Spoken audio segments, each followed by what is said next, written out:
Señoras, señores, gracias por acompañarnos. Sean bienvenidos un día más a una nueva edición de Médicos Online. Durante los próximos minutos, bueno, pues eso, la salud, la calidad de vida, la medicina, nuestra protagonista. Lamentablemente, desde hace ya muchos meses, uno de los grandes protagonistas, tristes protagonistas negativos de nuestra salud, de nuestra vida, de nuestro día a día, de todo, es la COVID.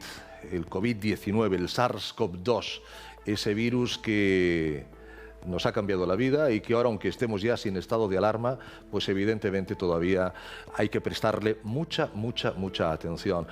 Un médico me dijo al inicio de la pandemia, cuidado que buscaremos una vacuna, encontraremos una vacuna, combatiremos al virus, antes o después lo combatiremos, pero hay un problema, el miedo.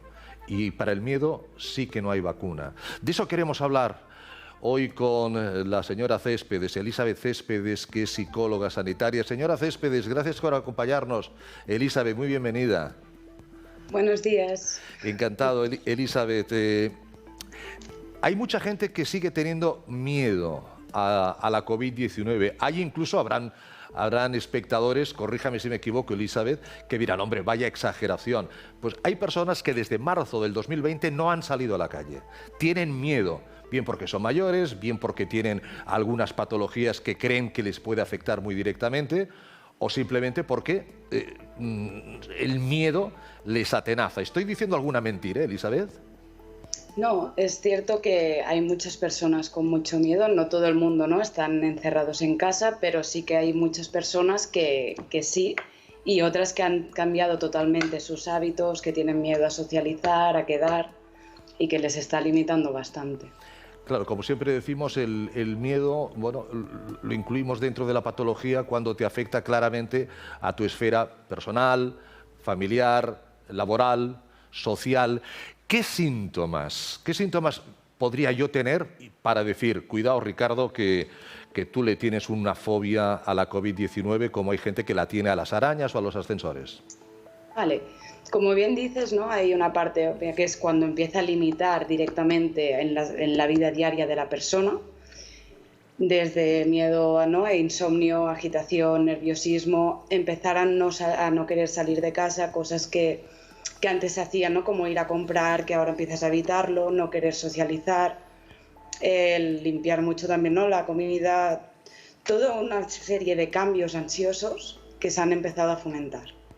Y es como que ya no se está tranquilo, se ve muchísimo las noticias, el estar al día de todo de forma como compulsiva y obsesiva, que no puedes parar de estar mirando, ¿no? Ahora menos, pero sí que al principio con las noticias pasaba muchísimo, que tú podías estar todo el día entero viendo cómo aumentaban los números. Y mucha gente no sabía frenar allí. Todavía está ocurriendo. Yo no sé si como medio de comunicación también autoculparnos. Efectivamente, cada día nos dan las cifras de ingresados, de gente en la UCI, del ratio de posibilidades de contagio. Pero claro, al principio, fíjense, guantes. Recuerden que antes para entrar en un supermercado, ahora ya no, pero había que hacer cola, había que ponerse evidentemente la mascarilla, igual que ahora, pero los guantes, el gel, todo eso a mucha gente le cambió la vida. Digamos, esta no es mi vida habitual y a lo mejor no sé hacerle frente. Todo ese inicio de golpe que nos pilló a todos absolutamente desprevenidos es lo que hizo que mucha gente le cogiera miedo al virus. Sí, totalmente, ¿no? Era como algo que no se veía venir, que fue de golpe. Sí. Nunca habíamos vivido, ¿no? Y sobre todo los más jóvenes en general, pero nadie estaba preparado para una nueva pandemia. No, nadie. Ni los médicos, ni los políticos, ni la sociedad, nadie, efectivamente. Nos vino por sorpresa, Elizabeth. Nos vino por sorpresa con toda una serie de cambios. De pronto no se podía salir a la calle. El virus se transmitía de 1000 maneras, con los objetos todos desinfectados. Luego se dijo lo contrario, todo de noticias contradictorias, informaciones contradictorias y constantes. Pero como siempre buscamos la solución, nos gusta ser optimistas y entendemos, y por eso Elizabeth Céspedes, como psicóloga sanitaria, está aquí para decir, Mire, entendemos que usted pueda tener miedo, entendemos que usted pueda tener temor, respeto, son términos distintos, respeto, pero hay una solución. ¿Cómo la podemos conseguir, Elizabeth? Primero, imagino que afrontándolo y yendo a un profesional y explicarlo, ¿no? Primero es reconocerlo Claro. y sobre todo tener la libertad de poder expresarlo. Es decir, es una situación nueva en la que nadie estaba preparado. Entonces, el poder verbalizarlo y que los demás lo respeten también, de que se tiene más miedo, más respeto, que se quiere ir más precavido también, y poder respetar los límites de los demás. Esa parte también es importante, ¿no? Es si yo tengo miedo y me obligan, sentiré más miedo aún. Y encima sentiré también culpa y vergüenza. Claro. Y aún me voy a alejar más de los demás. Habrá habido personas que lo han pasado muy mal, personas que han estado ingresadas, personas que han estado en la UCI, personas que han visto como familiares suyos han fallecido y ni tan siquiera han podido despedirse, no han podido hacer el duelo, que es algo cuasi obligado. Se está comentando, señora Céspedes, que va a haber en la pospandemia, digamos así, cuando este virus lo hayamos controlado, no me atrevo a decir eliminado, pero sí controlado, que aparecerá mucha gente con muchos problemas psicológicos. ¿Está usted en esa línea? Y yo creo que hay muchísimos que ya están empezando a salir y que van a incrementar, ¿no? De trastornos del estado de ánimo, trastornos de ansiedad, ¿no? Hipocondría aumentada también, que ahora ya no es hipocondría, sería ansiedad por enfermedad, trastornos obsesivos compulsivos y sobre todo incluso fobia social, que se empezó a ver que después de todo el tema, ¿no? De estar encerrados, luego al quedar o ver a la gente en físico es como que salía más miedo e inseguridades también. Incrementaba, ¿no? O lo habrán entendido bien, o como no nos vemos y es virtual, ¿no? Se habrá quedado pensando que lo he dicho a malas o cómo lo habrá interpretado.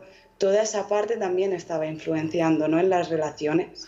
Claro, es un tema que además lo podríamos abordar desde múltiples puntos de vista, ¿no? Desde la persona mayor que le dijeron, no, es usted una persona de riesgo, desde la persona más joven que dice, buah, no puedo ir a la universidad, esto de las clases online, fíjate qué cosa más rara, las familias que tuvieron que convertir el comedor en una casa, en una escuela, en la oficina.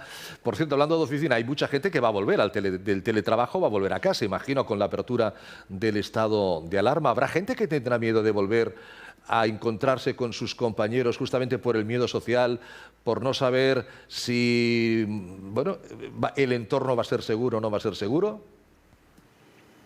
Seguramente. Es decir, habrá gente que podrá tener mucho miedo, otras personas con menor intensidad, pero que todos los cambios nos suelen costar.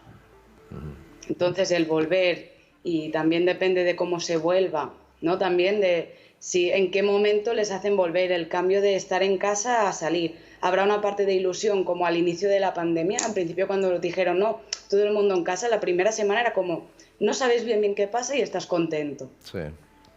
No, porque es como, uy, me quedo en casa, qué bien. Y luego empieza otra vez a la habituación. Pues un poco con el trabajo será lo mismo. Primero no iba a decir que nos costó quedarnos en casa, nos costó aprender el Zoom, el Skype, el Google Teams, todo eso, y ahora nos va a costar volver, Hay quien dice, pero oye, no te preocupes, que la gente se va vacunando, hay miles de vacunas cada día y la vacuna te va a proteger. Bueno, pues también ahí hay miedo.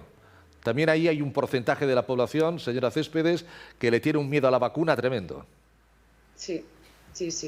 También por lo mismo que las informaciones son contradictorias las que se van dando. Entonces, cuando hay informaciones contradictorias es cuando se genera también el miedo.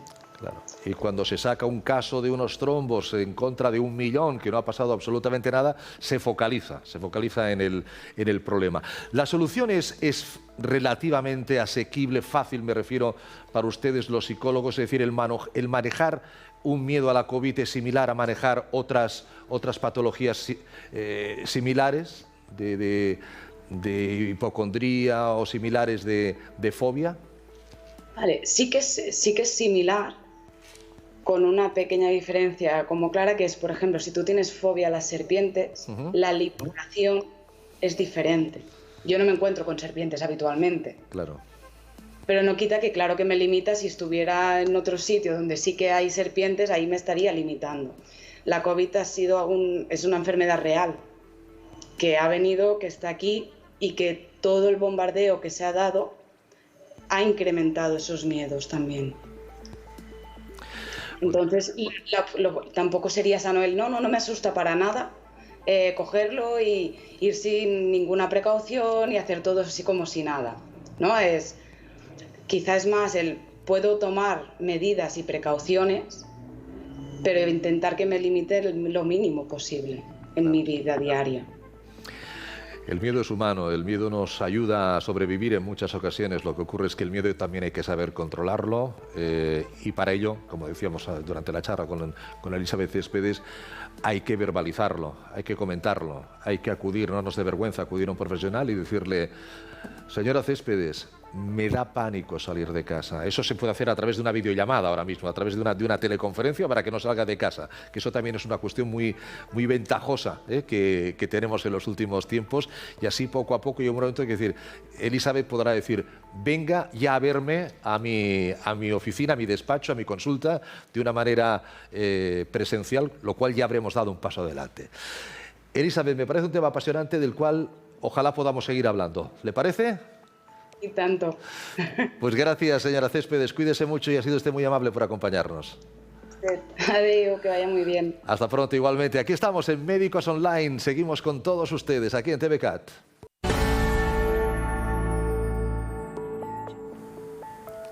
¿Qué duda cabe que llega el buen tiempo? ¿Qué duda cabe de que la gente va a empezar a salir, playas, piscinas, y ahí hay unos michelines, ahí hay unos kilos de más ganados durante el invierno, ganados incluso durante pandemias, confinamientos, que hay que intentar eliminar, pero hay que hacerlo siempre con salud, hay que hacerlo de una manera lógica, equilibrada, con sentido común. Hay gente que dice, no, yo voy a hacer deporte para ponerme en forma. Bueno, pues hay que estar en forma, primero para luego poder hacer deporte. Saludamos a nuestro experto en la materia, el doctor Eduard Rivas, especialista en medicina del deporte. Doctor Rivas, gracias por acompañarnos, bienvenido. Un saludo. Es correcto, ¿no?, que para hacer deporte hay que estar en forma. Para hacer deporte primero hemos tenido que pasar por aunque sea una mínima revisión médica, ¿no?, para saber cómo estamos. Bueno, esto sería lo recomendable, que sí, generalmente no lo solemos hacer, pero sí que sería lo recomendable. Adelgazar, claro, hay gente que le pueden sobrar, pues nada, 4 o 5 kilitos, un tema puramente estético. Luego hay otros que ya les pueden sobrar algo más, que ya es un tema no solamente estético, sino también de salud. Pero tanto en unos como en otros lo importante es la seguridad y el no tener prisa, ¿verdad, doctor Rivas?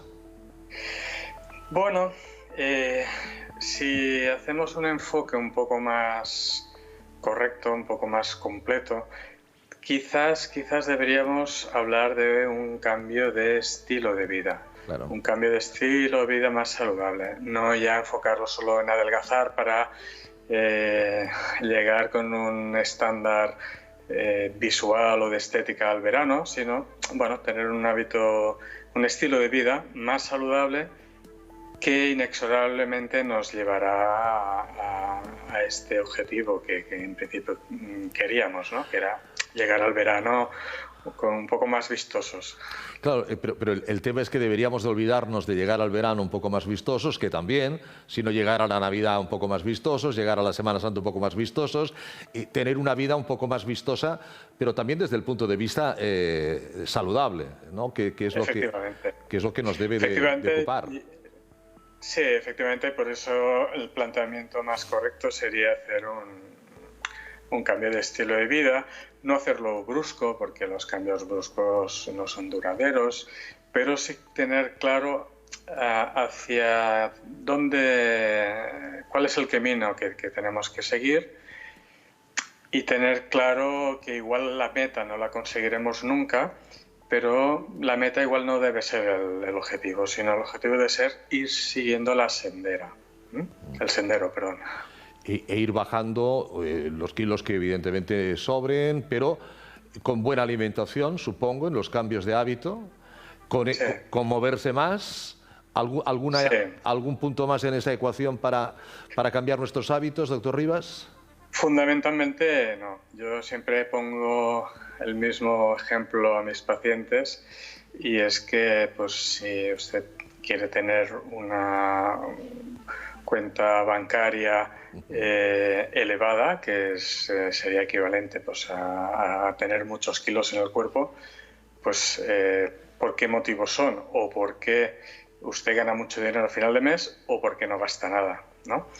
Y al revés, si queremos tener una cuenta bancaria más ligera, pues hay que gastar más o hay que ingresar menos. Y es siempre este equilibrio el que nos dará el balance final. Como decía, o como me decían que decía Gregorio Marañón, más suela y menos cazuela. Para estar más saludables. Efectivamente, comer menos, porque es verdad que yo creo que siempre dicen ustedes que comemos mucho más de lo que nuestro cuerpo ciertamente necesita. Es un hedonismo, es un placer la gastronomía, y nos movemos menos. Sí. Y hay que gastar esa suela, sí. Seguramente, como decía Gregorio Marañón. Lo que sí hemos de tener en cuenta, doctor Rivas, es que este es un tema que vamos a tener que introducir, como bien decíamos, en nuestro sistema de vida, porque esto es para siempre. Esto es como la hipertensión, que es para siempre, como la diabetes, que es para siempre. Es decir, no vale, yo bajo esos 5 kilos y ahora ya me vuelvo otra vez a mi vida de antes. Ya sabemos que la obesidad es una enfermedad, no hace falta llegar a la obesidad, pero una persona propensa a ganar unos kilos lo va a ser durante toda su vida. Bien, el cambio de estilo de vida que siempre propongo a mis pacientes tiene dos vertientes. Una sería el incrementar un poco el gasto energético, sería haciendo ejercicio, y otro sería apostando por una dieta con una restricción calórica, es decir, comer un poco menos. No hay que basarlo todo ni en la dieta ni en el ejercicio, y os cuento. Si solo hacemos dieta, y esta pérdida de peso será en base a la materia grasa y también a la masa muscular. Es decir, tendremos un fenómeno que se llama la atrofia muscular. Si lo hacemos todo en ejercicio físico, será como imposible adelgazar, porque hay que hacer realmente muchísimo ejercicio físico para adelgazar. Ricardo, ¿cuánto crees que puedes gastar en cuanto a calorías haciendo una maratón? Disculpa que te haga una pregunta. Pues no tengo ni la más remota idea. Una hora andando pueden ser unas 300, 400 kilocalorías aproximadamente, andando un poquito rápido. Podría ser, si vamos a... Claro, no sé, pero... 5.000. Para completar una maratón, aproximadamente se calcula que podemos gastar 2.000 kilocalorías. 2.000, bueno. Independientemente de que hagas 2 horas y batas el récord del mundo o hagas 6 horas. ¿Por qué? Porque el atleta que hace esa maratón en 2 horas la hace muy rápida, es decir, la potencia a la que hace la maratón es muy alta, pero el tiempo es menor. En cambio, si la haces andando y tardas 6-7 horas, sí que estás más tiempo andando, pero la potencia energética, las calorías gastadas por unidad de tiempo son menores. Con lo cual, prácticamente gastas las mismas calorías, seas un atleta de élite o no, en completar esta distancia. Entonces, piensa, una maratón, 2.000 calorías. 1 kilo de grasa son 6.000. Imagínate que tienes que completar 3 maratones seguidas para adelgazar 1 kilo. Eso realmente es inabastable, ¿no? No se puede hacer. Con lo cual hay que combinar los dos ítems. Otra vez, la dieta y el ejercicio físico. Hay que hacer menos ingesta, está clarísimo. Pero claro, hay gente hay que esforzarse. Hay gente que dice... para perder peso, y la palabra dieta a veces es una palabra maldita, ¿no? Porque hay gente que ha hecho muchas y ha vuelto luego a recuperar el efecto yo-yo. Es decir, hay que pasar hambre. seguro que se lo habrán preguntado muchas veces, doctor Rivas, Eduard, es que no quiero pasar hambre. ¿Se puede perder peso sin pasar hambre, doctor? A ver, al principio quizá puede costar un poco. Claro, porque tu cuerpo está acostumbrado a unos volúmenes de comida, ¿no? Por eso y porque estamos acostumbrados a unos malos hábitos, igual picar entre horas, igual... Y esto pues puede costar un poco, sobre todo cuando tienes que cambiar las comidas a las que estás habituales, ¿no? Es decir, se recomienda pues ingerir mucha más verdura, igual pues no comemos verdura tranquilamente, entonces ostras, te hacen comer verdura y no, o ensaladas, y no, y esto igual debería ser el 50% de la dieta, el otro 25%, o sea, grandes rasgos, pues igual proteína, es decir, carne, pescado, etcétera, y un 25% de hidratos de carbono, pues macarrones, para que nos entendamos. Sí. Y esto, pues, hombre, te cambia un poco el modus vivendi porque no estás acostumbrado a ello, pero bueno, poco a poco vas entrando. Pero es muy importante complementarlo con ejercicio físico. Claro. ¿Por qué? Porque la dieta en sí que bajará la masa grasa, también la masa muscular, y el ejercicio físico, por un lado, compensará que esta bajada de la masa muscular no sea tan acentuada, y por otra, otro hallazgo que ya hace tiempo que los médicos del deporte y de otras especialidades se dieron cuenta, que es que el ejercicio físico regular aumenta el metabolismo basal, es decir, es como si tuviéramos el starter del coche, claro. Esto que hoy en día ya no sabemos ni qué es el starter, pero más elevado, es decir, que en reposo gastas más calorías, y esto es muy beneficioso para adelgazar. Obviamente se consigue con un tiempo de practicar un ejercicio físico regular, no porque un fin de semana vayamos a pasear por el monte. Pero se puede conseguir, de hecho se consigue, y la satisfacción cuando te subes a la báscula y ves que has perdido, aunque sean 200 gramos, doctor Rivas, es fantástico y te compensa lo que hayas podido tener un poquito de ansiedad. También si vigilamos y cuidamos la ansiedad, el estrés, también nos dará por picotear menos, ¿no? Bueno, el ejercicio también nos ayudará a estabilizarnos emocionalmente. Claro. Y después lo que comentabas, ¿no? Esta pérdida de igual de 200 gramos. Yo aproximadamente lo que recomiendo a los pacientes es que pierdan 250 gramos a la semana. Este debe ser el objetivo, es decir, un par de kilos al mes. Sí. Si igual te sobran 20 kilos, pues ya sabes que vas a estar un año y medio, pero es que como no va a ser una cosa solo para el verano, sino lo que hemos dicho al principio, un cambio de el estilo de vida que debemos incorporar a nuestras rutinas, pues lo acabaremos consiguiendo. Oigan, un par de kilos al mes son 24 kilos al año, ¿eh? Eso es un cambio, eso es un cambio físico brutal. Espectacular. Vamos, y duradero. Armario nuevo, ¿eh? Armario de ropa absolutamente nuevo. Sí, que ahora mismo en estos tiempos les haremos un gran favor a los comerciantes. Seguro que sí. Doctor Eduard Rivas, como siempre un placer tenerle con nosotros, médico del deporte, que hoy nos ha ayudado un poquito a cómo adelgazar con seguridad. Un fuerte abrazo, doctor, hasta el próximo día. Cuídese. Muy bien, muchas gracias. Adiós. Gracias y hasta pronto. El deporte importante, el tener un normopeso importante. Médicos Online, TVCAT.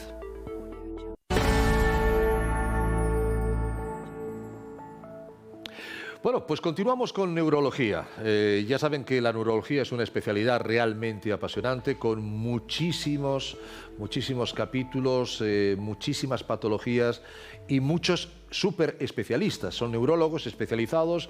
Hablábamos de trastornos del movimiento, ahora vamos a abordar una patología que está lamentablemente muy frecuente y de la cual hay todavía un gran desconocimiento, como es la epilepsia. Nosotros vamos a saludar al doctor Francesc Sanmartí. El doctor Sanmartí es neurólogo y está especializado en la epilepsia en niños y adolescentes. Es director de la clínica que lleva su nombre, doctor Sanmartí. Doctor Sanmartí, bienvenido y gracias por acompañarnos, doctor.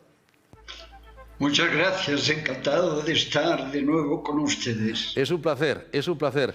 La epilepsia sigue siendo una gran desconocida en el año 2021, doctor Sanmartí. Bueno, Yo creo que sí, sigue siendo todavía desconocida. Sobre todo las personas que la sufren son los que la conocen y su, digamos, ambiente familiar o cuidadores. Su entorno. Ellos sí conocen, pero lo que es la población general, creo que el conocimiento deja bastante que desear. ¿Y ese desconocimiento hace también que siga habiendo una estigmatización social, doctor? Sí, sí, por supuesto. En fin, conozco ejemplos de pacientes que por el motivo de ser epilépticos han sido rechazados en ofertas de trabajo y de sus trabajos incluso, por haber tenido una crisis epiléptica, aunque no, la paciente no estaba de cara al público. Y eso además es un error porque esa persona, entiendo que bien controlada por un neurólogo como el doctor Sí. Sammartí, está capacitada perfectamente como un hipertenso, como un diabético, como una persona con el colesterol alto. Si lo tiene controlado, esa persona puede realizar igual que otra un trabajo a pesar de ser epiléptico. No obstante, creo que lo mejor sería, si ha tenido epilepsia, decir que no, ¿verdad? Lamentablemente. Al final, Lamentablemente. exacto, exacto. Eso es como cuando a una mujer le preguntan en una empresa, Sí. ¿Tiene usted pareja? Ya. ¿Quiere tener hijos? Sí. Por desgracia, eso sigue ocurriendo, ¿no? Pero bueno, yo creo que no hay por qué ocultarlo, porque entonces si ocurre algún problema, creo que puede ser peor. En cifras así generales se puede decir que entre el 75 y el 80% de los pacientes epilépticos se pueden controlar con medicación. Es decir, es un porcentaje muy alto. Sí, sí. En cambio, hay un 20-25%, eso oscila según los diferentes trabajos, que entonces son resistentes a la medicación, al tratamiento. Usted, como decía al principio, doctor Sammartí, se ha especializado en niños y en adolescentes. ¿Son los que padecen más epilepsia, más que la gente adulta, o la epilepsia no entiende de edades? A ver, esta afirmación última que usted ha comentado afecta a todas las edades, pero el 80% de epilépticos inician su epilepsia entre los 0 y los 18 años, el 80%. Ahora bien, a medida que avanzamos en edad, a partir de los 60 años, sobre todo debido a problemas de tipo vascular cerebral, entonces el porcentaje va subiendo a partir de los 60 años.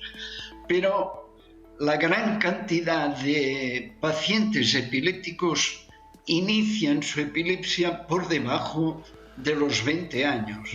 El 80%, decía usted, entre 0 y 18 Sí. años. Es decir, es el gran grupo de personas que debutan con la epilepsia. Sí. ¿Por qué? ¿Se sabe? Entre 0 y 20 años. Sí, entre 0 Entre y 0 y 20 20 años.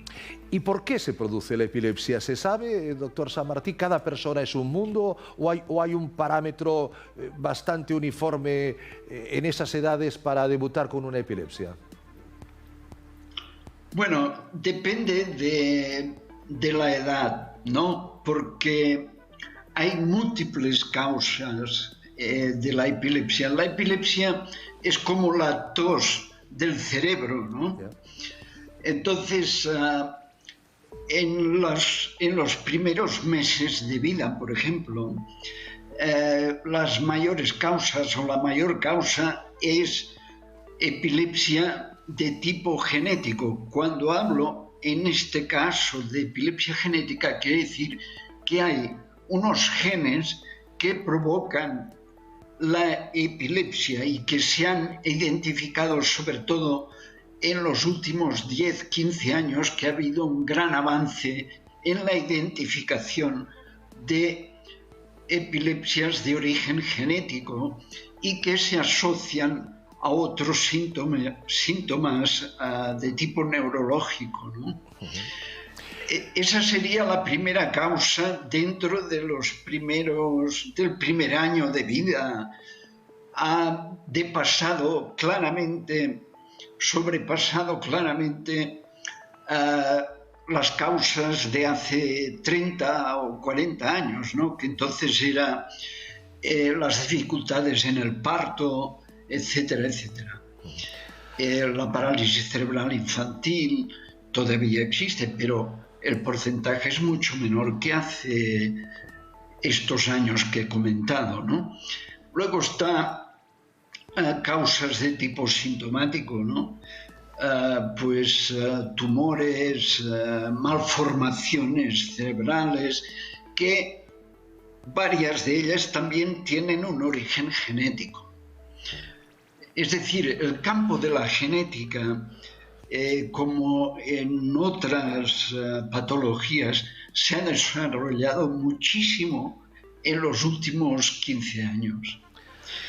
Y luego, pues claro, a medida que uno avanza en edad, las causas se modifican, pasando a ser la más frecuente la de etiología vascular cerebral. Pero fíjense que en el mundo de la neurología hablábamos hace un rato del trastorno del movimiento y también se hablaban de factores genéticos. Ahora hablamos de epilepsia, hablamos también de factores genéticos que también nos pueden permitir, lógicamente, si somos a edades tan tempranas como las que nos comentaba, incluso en el primer mes de vida, en el primer año de vida, perdón, que se puede tener la epilepsia, ¿no? Difícil de prevenir, pero sí para un chico de 7, 8, 9 años que tenga en su familia pues algún antecedente epiléptico. Tipos de epilepsia son variados, imagino también, doctor San Martín. Sí, claro, depende de dónde se sitúe el foco epileptógeno. Según el área del cerebro donde se sitúe, tendrá unas manifestaciones u otras. Es decir, si el foco se localiza a nivel occipital, pues habrá manifestaciones en el área visual.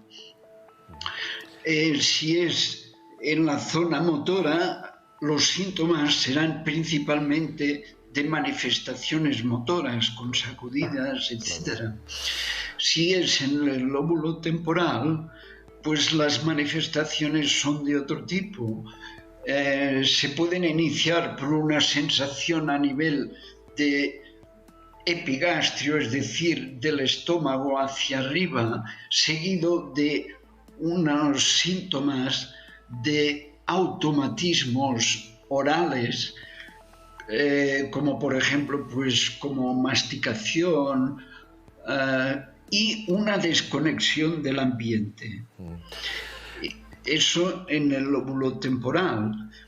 Luego, pues, en fin, dependiendo de la localización, tenemos unas manifestaciones u otras, ¿no? Claro. Lo que pasa es que globalmente se conoce sobre todo la epilepsia o las crisis de tipo gran mal, es decir, que el paciente cae desplomado al suelo con unas sacudidas, pero estas crisis no son las más frecuentes. Entiendo. Ni tampoco las que se llaman ausencias. Las ausencias sobre todo son frecuentes en los niños, pero no es el tipo de epilepsia más frecuente.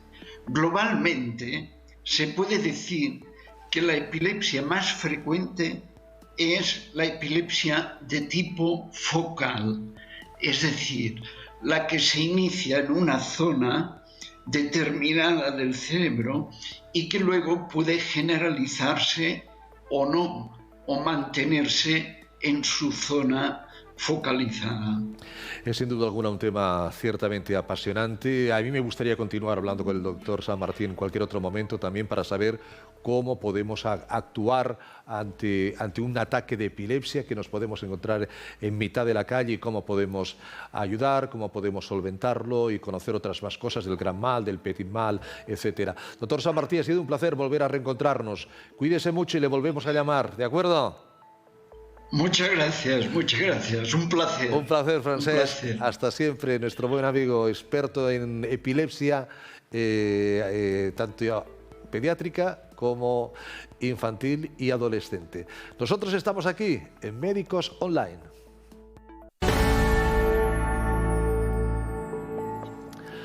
¿Saben ustedes lo que son los hilos tensores faciales? Si no lo sabe, lo vas a ver dentro de unos instantes porque tenemos una gran experta hoy aquí en Médicos Online. Es la doctora Burgos, la doctora Liliana Burgos, especialista en medicina estética, directora de la Clínica Burgos. Doctora Burgos, muy buenas tardes y bienvenida. Hola, buenas tardes, Daniel. Gracias por acompañarnos. Los hilos tensores faciales, ¿qué son para aquellas personas que no sepan lo que son y para qué sirven, doctora? Bueno, de entrada a hacer un guiño que se puede trabajar en cualquier parte del cuerpo donde exista flacidez, con lo cual hoy yo te voy a explicar a nivel facial, pero que también se puede trabajar a nivel corporal. Los hilos tensores es una herramienta de la medicina estética que me ayuda para el rejuvenecimiento global, sobre todo cuando existe parte de flacidez. Existe un montón de hilos tensores, o sea que según la patología que tengamos, que ahora te los mostraré, pues usaremos uno u otro. Muy bien, pero ¿tiene ahí los tensores para que los podamos ver? ¡Claro!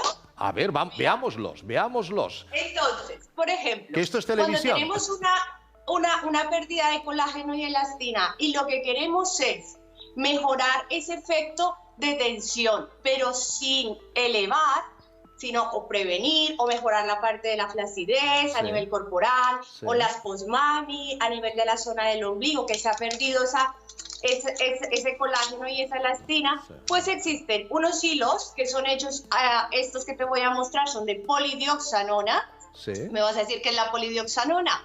Es una sutura que se usa a nivel de cirugía cardíaca. Aquí alrededor de este hilo tenemos esa sutura y con estos pequeñitos lo que yo hago es un pequeño mallaje para formar alrededor del hilo, porque después de los 6 meses se me va a eliminar, pues ya me queda el colágeno y la elastina formada en la zona donde yo lo he puesto. Existe muchos, este te saqué porque es el que más utilizo yo, pero por ejemplo, si lo fuese a utilizar a nivel corporal, ese mismo hilo monofilamento, pues tiene un tamaño completamente diferente. Ahí lo vemos. Caramba, ese tamaño ya es más potente. La pregunta que ahora me viene a la mente, ¿duele este hilo es un tratamiento tensor? Todo en medicina estética ha evolucionado lo que tú no te imaginas, con lo cual siempre pongo anestesia y realmente que es la parte más molesta del tratamiento y después no te enteras de nada.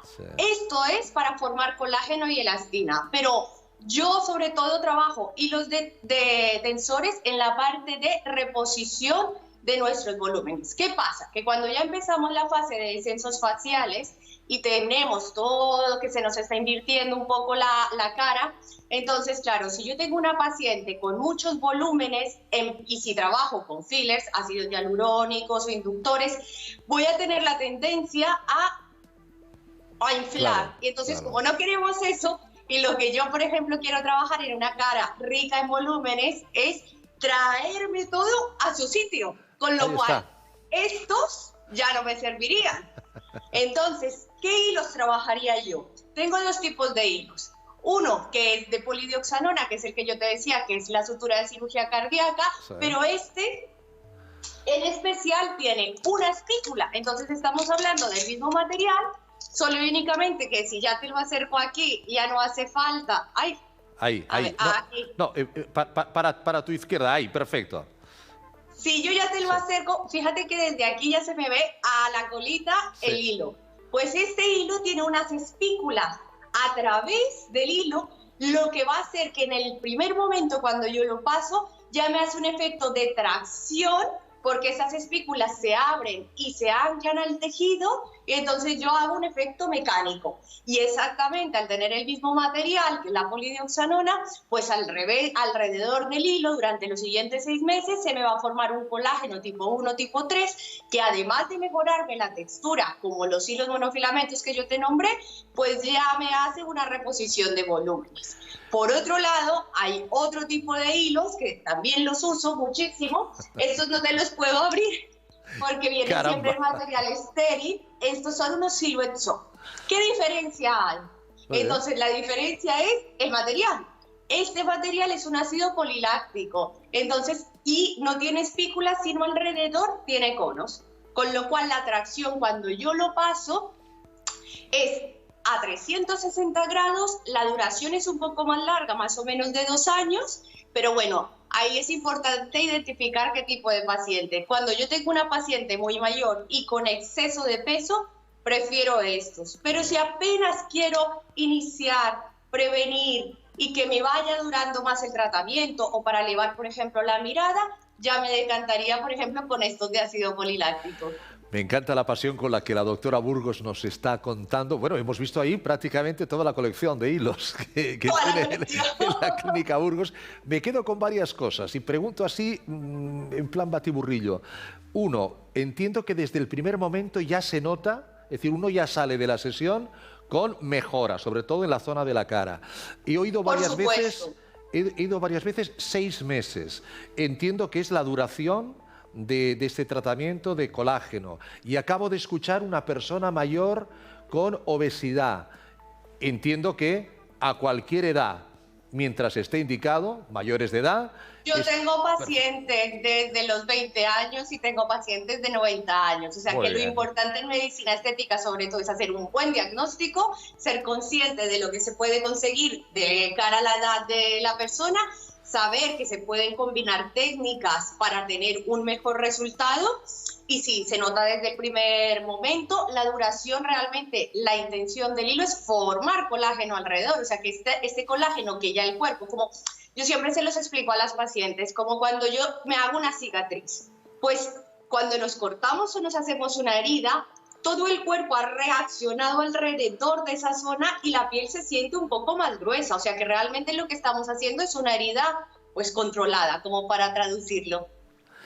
Qué maravilla, los hilos tensores. Perdona, ¿alguna contraindicación, doctora Burgos, para que quede claro? Mira, sobre todo en el tema de los materiales, antes existían hilos, porque parece que fuera novedad, pero se vienen usando desde hace muchos años. Entonces existieron los hilos de oro. Los hilos de oro, al ser permanentes, cualquier cosa que sea permanente en el tejido hace que el cuerpo reaccione y diga, esto no me pertenece y entonces lo voy a eliminar.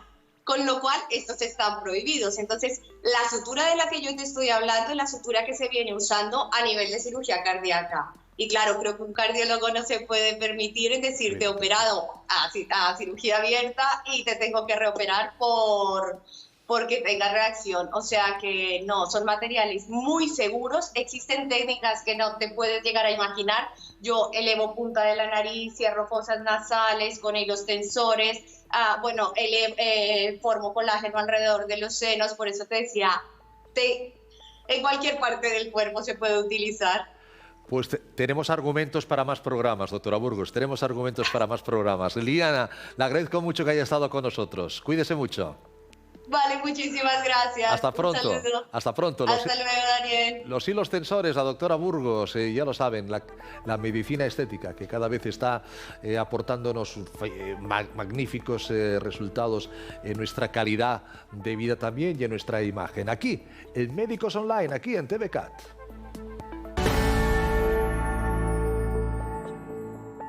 Bueno, pues ya en la parte final del programa de hoy vamos a dar la bienvenida a la doctora Manuela Cuevas. La doctora Cuevas es licenciada en Medicina y Cirugía y después se especializó también en temáticas como la homeopatía, como la antroposófica y también es experta en ginecología preventiva. En el fondo estamos hablando de medicina integral, es directora de Therapeuticum Gracia. Doctora Cuevas, bienvenida y gracias por acompañarnos. Buenos días a todos. Un placer tenerla con nosotros, doctora. Con todo lo que yo acabo de explicar, posiblemente algún espectador se esté preguntando ¿cuál es el área de trabajo en el que se está enfocando la doctora Manuela Cuevas en su día a día? Bueno, yo me he especializado en la salud de la mujer. En principio llevo 30 años trabajando en esta área. Sí. Y como ves, he ido, a partir de los estudios en la universidad, pues he ido complementando con estudios que me amplían la mirada sobre la paciente y sobre el ser humano. Con medicinas complementarias a la medicina, digamos, alopática. Vamos a centrarnos en el aspecto de la salud de la mujer. ¿Cómo está la salud de la mujer en estos momentos, doctora Cuevas, con toda la que está cayendo de la COVID, de los ERTES, del trabajo, de la igualdad, de los techos de cristal? ¿Cómo está la salud de la mujer? Bueno, como bien dices, es como que la mujer ha hecho un gran, largo y amplio recorrido por la igualdad de derechos. Sí. Y en esta lucha por los derechos, de alguna manera, se ha escindido de lo que es su cuerpo y su alma femenina. Estamos un poco disociadas y hemos querido entrar en tantas áreas con autoexigencia. La autoexigencia, al fin y al cabo, es para conseguir la valoración, ¿no? Porque veníamos de una desvaloración de género. Entonces, en esta pluripotencialidad, en esta superwoman que se dice, lo que hemos encontrado es un gran agotamiento, ¿no? Es decir, yo lo que veo en las consultas es la baja de vitalidad, una alteración de vivir demasiado en el control mental. Claro. Y esto lo que crea es mucha patología. Yo, en el área de la ginecología sobre todo, pues hay más frecuencia y más gravedad de las enfermedades ginecológicas, enfermedades como antes la endometriosis, que yo hace 20 o 30 años la encontraba raramente. Ahora, cuando a una mujer le duele la regla, es lo primero que tenemos que pensar, en una enfermedad compleja como esta, ¿no? Entonces, de salud no estamos muy bien. Claro, hablábamos de medicina integrativa, medicina holística, ¿no? Medicina en el que se abarca absolutamente la psique, el soma, toda esta patología que usted ahora comenta y toda esa lucha también, ¿no? por derechos, por igualdad, se somatiza de alguna manera en forma de algunas, ahora habla de la endometriosis, pero también de otras patologías, doctora Cuevas. Claro, a ver, tampoco es que solo afecte a la mujer, ¿no? Estamos en una sociedad que siempre yo le digo del funcionamiento continuo. Estamos en una sociedad del funcionamiento neuronal de la neurona. Sí. La neurona no para, ¿no? Es un continuo. Entonces, entrar en un funcionamiento de este estilo, pues claro, no contemplamos la frecuencia energética de los órganos. Una cosa es nuestro cerebro, pero después, ¿cuál es la frecuencia del hígado? ¿Cuál es la frecuencia del bazo? Quiero decir, el cuerpo físico tiene unas necesidades que normalmente lo estamos como empujando a funcionar de una manera presionada. Y esto crea pues baja energética y a partir de ahí aparición de patología. Además, doctora Cuevas, usted lo sabe muy bien, lleva 30 años de experiencia. Yo no sé si la mujer sigue estando anclada en este sentido, en el tiempo de que siempre se cuida de los demás, cuida de los hijos, cuida del marido, cuida de los padres, cuida de la familia, y la última en la que piensa es en ella misma. 30 años después, año 21 del siglo XXI, ¿sigue siendo así? ¿La mujer sigue, digo, dejando un poco de lado su salud? ¿No se preocupa, en cambio sí se preocupa de la salud de su entorno?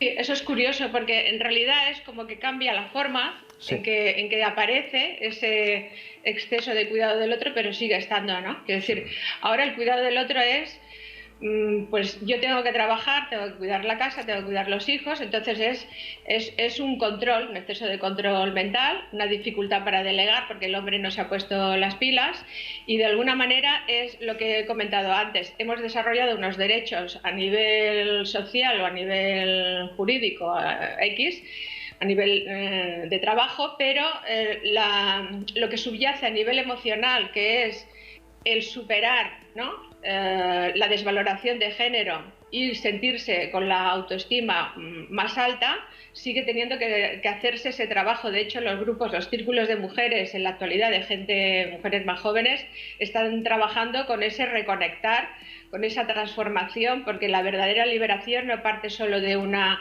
cosa externa, social, sino la verdadera liberación es ese reequilibrio emocional y ese empoderamiento femenino, que es lo que estamos buscando. ¿En qué momento, doctora Cuevas, una mujer debería de llamar a su puerta? Debería llamar a Terapéuticum Gracia. Imagino que cuando habla de temas ginecológicos, primero irá al ginecólogo o a la ginecóloga. Cuando hablamos de otros trastornos, pues al especialista en la materia, lógicamente empezando siempre por atención primaria. Pero, ¿en qué momento habría que llamar a la puerta de la doctora Manuela Cuevas? A ver, desesperadas, porque vienen con enfermedades, con problemas que no han encontrado solución en ningún otro sitio, por lo tanto me lo ponen bastante difícil a la hora de poder hacer una acción curativa. Yo creo que el mejor momento es cuando uno nota, cuando se enciende esa luz roja de que algo no va bien, porque lo ideal es prevenir. Y si hay algo en el cuerpo que no está funcionando, pues empezar a trabajar una función correcta. Porque no es lo mismo venir. Yo siempre digo, a ver, nosotros nos hemos acostumbrado que las reglas tengan que ser dolorosas.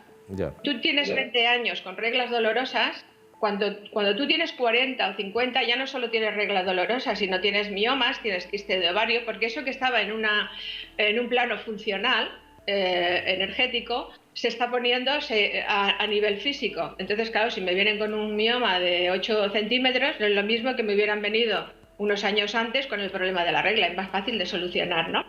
Entonces es prevención frente a la disfunción. Hay medicinas que estamos actuando a ese nivel, no tiene que haber una gran patología para acudir a la medicina integrativa.